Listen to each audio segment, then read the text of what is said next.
Today we have a crazy revenge story about a sister stealing OP's identity. We'll get into that in a bit, but first, mother-in-law overstays her welcome, so I force her out. My mother-in-law lived with my husband and I for a year after telling us she was just here to stay for some weeks while her house gets renovated. Somehow, weeks became months and months became a year. Initially, I had no problem with her staying as long as she wanted, but as time went, she became hard to deal with and had a way of overstepping her boundaries. I love my husband so much and he's the best, but I cannot say the same about his mom. She thinks she has the right to insert herself into every conversation and give her opinion even when it isn't needed. She almost got me fired because she couldn't keep a particular conversation we all had to ourselves. I had been offered a position at a different company from where I worked at and was confused on what to do, so I decided to weigh my option and see what was best for me before taking any hasty decision and regretting them in the end. I spoke to my husband about it and we both sat and made a list of pros and cons and which felt best. My mother-in-law found us in the middle of our conversation and joined us. This was back when she just moved in and I had no idea how she was. We all rubbed our minds together and went with what we felt was best. The next day, my mother-in-law posted a picture of the list we made on her Insta, knowing fully well she had my boss following her because he was a close friend of my husband. I had made the decision to stay back at my old job and had sent a rejection mail to the other offer telling them I was good where I was without knowing my mother-in-law had posted the list. I got to work the next day and I had never seen my husband's friend, who is also my boss, look so disappointed, and I knew it wasn't about the fact that I had gotten another offer, but because some of the things I wrote as the cons of working at his company. I felt so bad because most of what I had said and written came out as a joke. Some weren't things I actually cared about. I was just being meticulous about my choice, and the list wasn't a personal attack at him or his company. I had to explain to my boss that it was just harmless fun between I and friends, and my mother-in-law just happened to have seen it and posted it as a joke. I apologized, and my boss and we got past that, but my mother-in-law didn't see any harm in what she did. I explained to her about what went down at the office and told her it was settled, but she had no right to post something like that knowing fully well she had my boss as a follower, and she apologized, saying she had forgotten he was my boss and she would try to clear things up with him. I told her that wouldn't be necessary anymore since I sorted it out with him. I just needed her to be more mindful of things she posted, and I got over it. Next came the baby shower incident. My best friend was having a hard time with her pregnancy, so I wanted to do something nice by surprising her with a baby shower, just to take the edge off and have a fun, lovely evening. I told my husband about my plans and he was cool with it. I had plans to decorate the house and had gotten people on it, so my mother-in-law was also aware of what was going on. I wanted it to be a surprise for my friend, so I decided to have lunch with her the day before the event and come up with something she couldn't refuse, and I had planned what to say in my head. In the middle of lunch, my mother-in-law coincidentally arrived at the restaurant I am. Sure, she overheard me telling my friend to meet me and pretended not to have noticed us before making a wave and joining us at the table. I knew my surprise plan was officially ruined, but I was still holding on to a little glimpse of hope that my mother-in-law would behave herself. She, of course, saw that my friend was pregnant as she stood up to go to the bathroom and loudly commented, "Is she the friend the baby shower is for?" I was so mad. My friend was grateful and happy about the whole baby shower and came over the next day, and it wasn't a big deal because everyone had fun and enjoyed themselves, but I knew my mother-in-law did that on purpose despite telling her so many times about how I wanted to surprise my friend. She made sure she came to the restaurant my friend and I were supposed to meet and did her usual thing, and this was just one of the few times amongst many others. I was determined to take it up with her first, but I knew she would just play the victim card, where she says she has no idea and she was sorry and blah blah blah, and I was sick of that, so I decided it was time for her to go back home since I was sure the renovations were done. I had to be strategic if I wanted my mother-in-law out of my house, so I came up with a lie and told my husband, my sister, and her kids would be coming over next month to stay for the holiday, and they would need somewhere to crash, and it was only fair we made her and her kids as comfortable as we made his mom, so we would be needing at least 2 rooms, and his mom can always go back to her place since it was done anyways. My husband had no problem with that since his mom had been at our place for about 6 months now. It was fair she went back to her own place. My husband said he was going to talk to his mom about it, and he did, only my mother-in-law was determined to stay. She said she had been renovating the house because she wanted to sell the place since there was no point living alone. It was her house and she could do whatever she felt was best, but I immediately was against her, saying she wanted to live full-time with us. That was just crazy to me because my husband and I got married 2 years ago.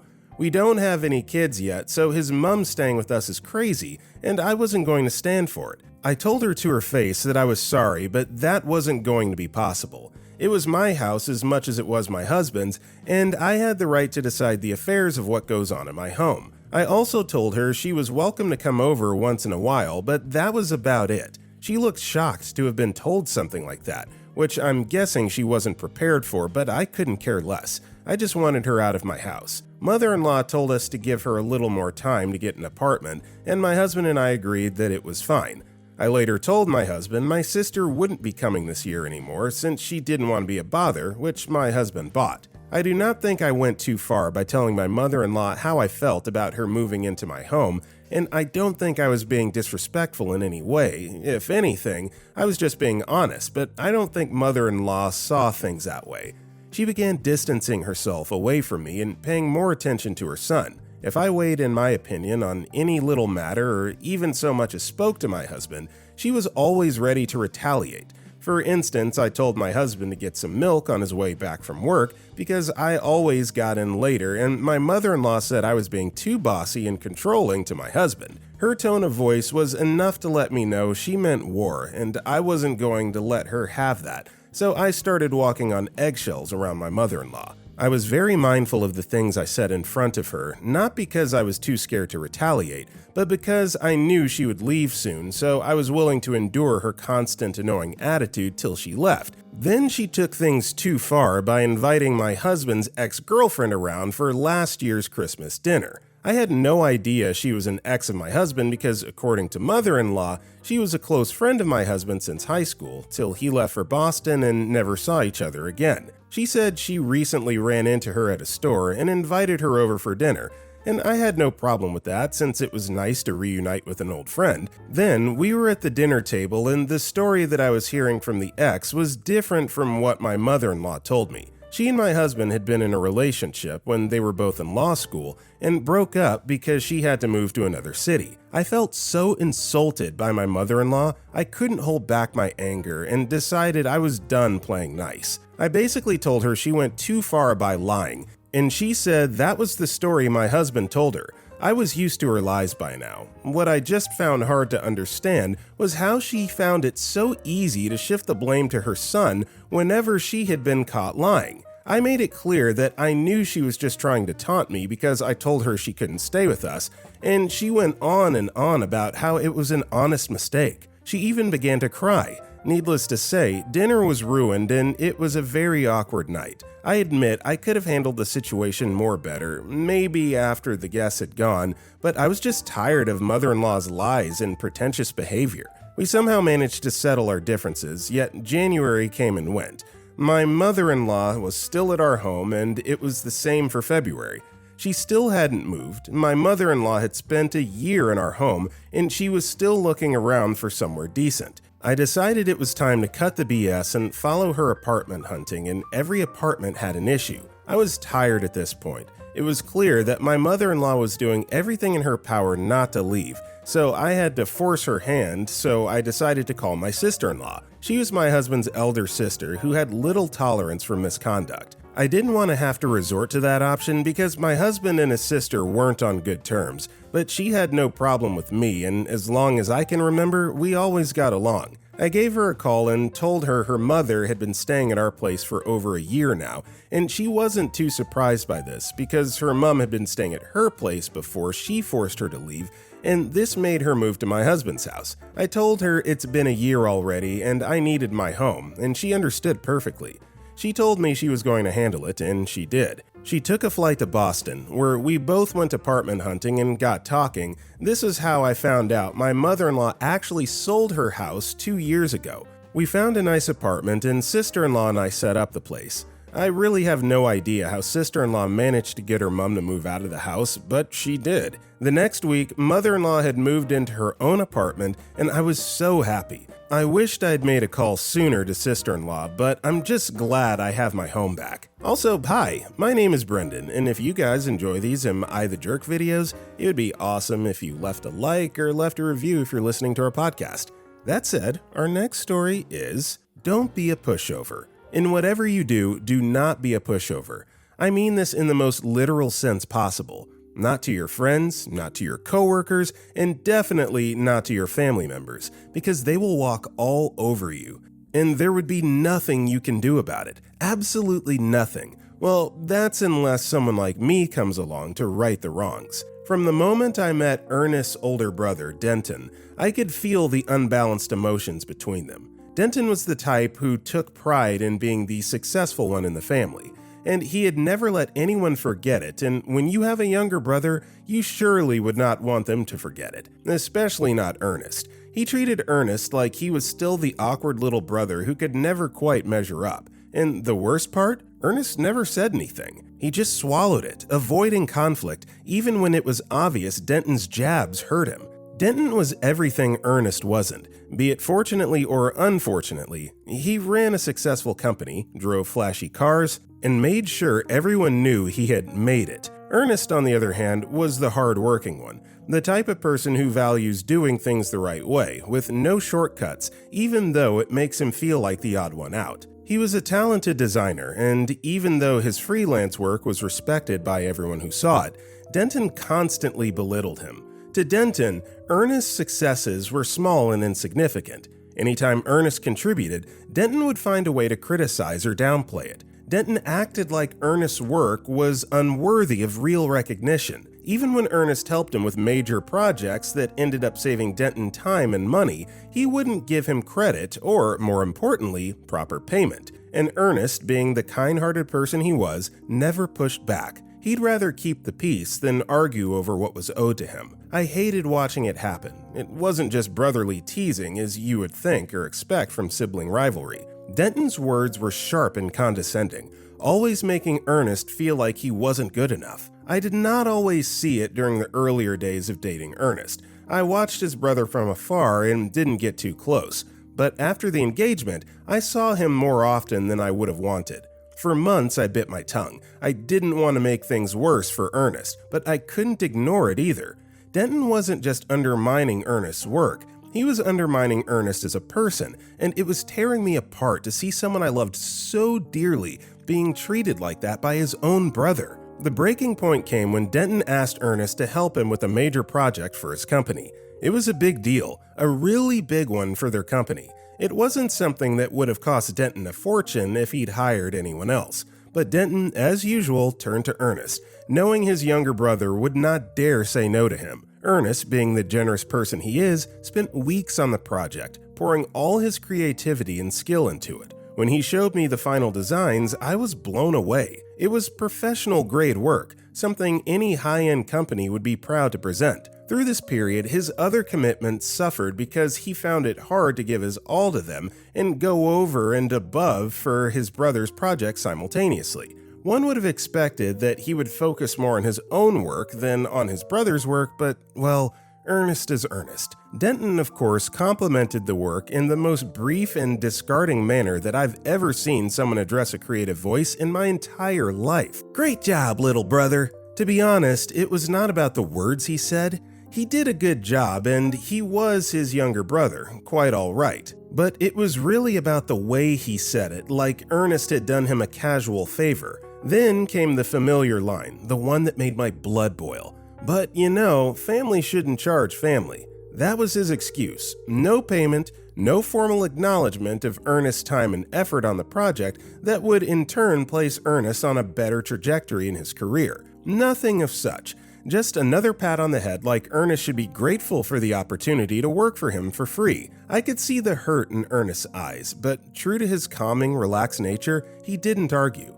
He told me later that night, "It's not worth causing tension. He is my brother, and I don't want to make things difficult for the family. But why do you have to put peace ahead of your own needs, even if they are family? And even when it is obvious to you that the other party is deliberately taking you for granted repeatedly?" It sounded like an excuse not to man up to me. However, I understood his disposition. From what I could gather in the conversations we had about his childhood, it was the way Denton had always been, and it was hard to break out of this type of cycle. When Ernest helped him with homework or school projects, Denton would take full credit without acknowledging Ernest's contributions. One time, Ernest spent hours fixing Denton's bike, but when their parents praised the work, Denton acted like it was his own effort. It was a pattern of using Ernest and refusing him the opportunity to get any recognition whatsoever. To me, it was similar to falling in love with your abductor and refusing to leave them when the police tried to rescue you. I was pissed on a whole new level. It was a different type of disrespect. That was not the way to treat anyone, especially not your blood family. And since Ernest was not willing to stand up for himself, I could not let Denton keep treating him like a doormat. That's when I decided Denton was going to get what was coming to him, and I was going to be the one to make it happen. The revenge plan unfolded slowly, just as I had hoped. I convinced Ernest to stop helping Denton altogether, pushing him to finally stand up for himself. At first, Ernest was reluctant, but I made sure he understood that Denton had taken advantage of him for far too long, and he needed to see if he could make do without him and acknowledge his input. When Denton came around asking for help with another big project, I told Ernest to claim he was too busy with his own work. Watching Denton struggle without Ernest's support felt like a small victory for me. Over the next few weeks, Denton continued to ask for Ernest's help, as I expected, but this time, I encouraged Ernest to push back in a new way. Whenever Denton asked for something, I told Ernest to request a favor in return. If he asked you about your input on A, request his addition to B. Like a give-and-take situation in kind and acts of service, not in cash. The first couple times, he tried to help but found a way to wiggle himself out of completing what he claimed he would do. The next time, he just could not be bothered by pretending to want to reciprocate the actions. As this went on,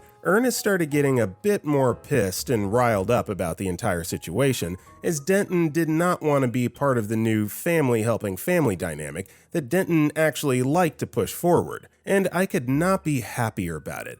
It was as though the illusion in his eyes for his brother was finally starting to clear off. Yes, Ernest was getting where I wanted, but it was not completely there yet. At this time, we were married already, and his brother never suspected that I was behind the sudden minor changes that Ernest had. Don't get me wrong, the plan was not to turn the brothers away from each other. I was doing what a dutiful wife would, protecting the interest of my family. But I was not done. I convinced Ernest to create an invoice, itemizing every project, every late night, and every ounce of unpaid effort he'd poured into Denton's business over the years. He hesitated at first, feeling it might be petty going back in memory to writing out debts or favors done. But I assured him that it was just to keep track of how far he had come in helping his brother's company grow. He did so eventually and backed it into the cloud on our shared family Apple plan, so I had access to it too. My first thought was to march over to Denton's to slam him the document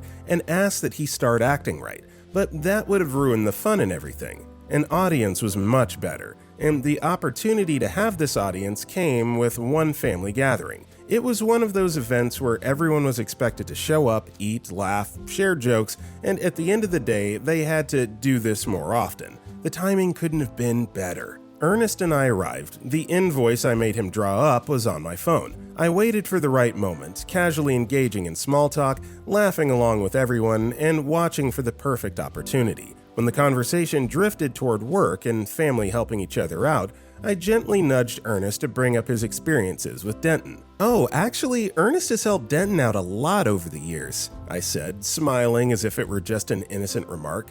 "In fact, he's even got a record of it, just to keep track. You know, sometimes it's good to see the full picture of what's been done." The room quieted as everyone turned to look at us, curiosity and surprise flickering across their faces. Denton laughed nervously, clearly uncomfortable, but he didn't stop me. I nudged Ernest again, and he pulled out the invoice from his files, glancing at me for reassurance. "I've been doing some work for Denton's company," he began, his voice steady but slightly hesitant. "And, well, I realized I'd never actually tallied it up before, so I did, just to see what it all added up to." He handed the invoice to Denton, who took it with a surprised, almost offended expression. The room fell silent as Denton looked over the list, and I could tell the weight of it was hitting him. Item after item, month after month of work, each line a reminder of how he had taken Ernest's contributions for granted. I took the opportunity to say, "It's important, isn't it? Respecting each other's work? I mean, even if it's family, it's still hard-earned effort, right?" The truth is that I knew how they would all react. After dating for an elongated period and having to be around them as much as I have been around my own family, I could predict their dispositions towards certain things. I knew especially how outraged their mother would be learning of unpaid labor. Denton's face turned red as he tried to laugh it off, but the family was watching, some nodding in agreement. After a pause, he cleared his throat and said, "You know, I was actually planning to pay you for all this, Ernest. Just hadn't had the chance yet, but since there's already a tab here, I'll go through and settle up." It was a hollow promise, and I knew it. In the end, Denton only paid about 15% of what was listed. Ernest shrugged it off. It wasn't the money that mattered. What came after was the real victory. Denton's usual condescending comments suddenly quieted. His dismissive attitude kept in check, and when he did need help with his business, he paid Ernest in full each time. The frequency of his requests dropped too. Our next story is, my sister stole my identity for a loan, so I got her arrested. Family relationships can be complex, but no one prepares you for betrayal that cuts as deeply as identity theft. Growing up, my sister Jenny, 28-year-old female, and I, 32-year-old female, weren't exactly close, but I had never imagined her capable of outright deception. She had always been a free spirit, living life on her terms, but as we grew older, our paths diverged. I had worked hard to build a stable career and decent credit, while Jenny constantly bounced from job to job, racking up debts as she went. Still, I never thought she would drag me down with her financial irresponsibility. It started with small things, missed phone calls, a few snide comments about my boring lifestyle, subtle hints that I wasn't helpful enough, but those were things I could brush off. I had my own life and she had hers. One morning, while I was working from home, my phone buzzed with a call from an unfamiliar number. At first, I ignored it, assuming it was a telemarketer, but when it kept ringing with increasing frequency, I finally picked up. The voice on the other end was an agent from a loan company, inquiring about my recent application. Confused, I told him I hadn't applied for any loans. They seemed taken aback, telling me that my social security number had been used to open a sizable line of credit just weeks ago. My stomach dropped as I processed this information. I hadn't applied for a loan, and no one else should have had access to my personal details. The agent explained that I had listed a different address from my own, which immediately set off alarm bells. He couldn't reveal any more details over the phone, but he encouraged me to investigate and report potential fraud. The first loan company call had caught me off guard, but it was only the beginning. Within days, I began receiving more calls from other agencies, each asking about applications I supposedly submitted. Each time, I explained that I hadn't applied for any loan, credit card, or line of credit. But the implications of those calls left me rattled, and it was all starting to seem too frequent and too suspicious to ignore. After speaking with multiple agents and confirming more unauthorized accounts, my sense of disbelief began to transform into a full-blown panic. I wondered who could be so bold, so methodical in stealing my identity and using it across multiple agencies. My thoughts jumped from stranger to stranger, imagining some faceless scammer who had gotten hold of my information and was exploiting it for personal gain. When the first credit report arrived, I felt my heart sink. The evidence was laid out in front of me in black and white. My once pristine credit had taken a significant hit, and it was clear that the loans and credit cards were only the tip of the iceberg. There were purchases on file, transactions at luxury stores and high-end restaurants, and travel expenses from locations I'd never been to. It painted a picture of someone living lavishly, using my hard-earned reputation and financial standing to fund their own lifestyle. I decided to request a credit report from every bureau. Each report was worse than the last, piling up with loan applications, high balances, and delinquent accounts. All my years of carefully building my credit were evaporating in front of me, taken away by someone who clearly didn't care about the fallout they'd left in their wake. But who? How had they gotten all this information about me? Amidst the panic, I started to piece together the timeline. A recent memory popped into my mind.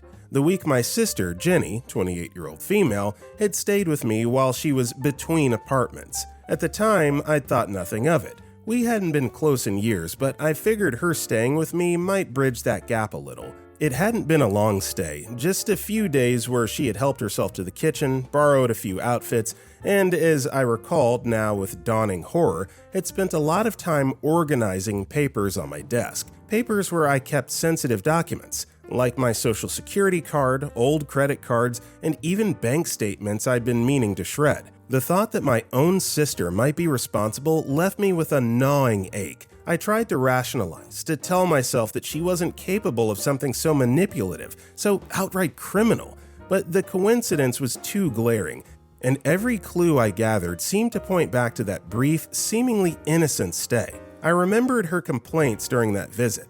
Her finances were stretched thin, and she'd even dropped hints about needing a quick financial fix. There was a sliver of hope that maybe it was all just some incredible coincidence. I kept going over the documents and transactions, searching for any other possible explanation. Then came the final straw. Among the credit card charges was a luxury spa booking, a place Jenny had raved about in recent months but had never been able to afford. I hadn't put two and two together before, but now, with the timelines matching up and the location being unmistakably connected to her, I knew it was her who had done this. In a daze, I sat back in my chair with trembling hands. Jenny wasn't some stranger or distant friend. She was my sister, someone I had grown up with, someone I had once looked up to. I had always known she struggled with money and had made some questionable choices in life, but I had never expected her to cross a line this severe. I thought back to all the times I tried to help her, offering advice, lending a hand when she needed it, trying to be the steady, supportive sibling.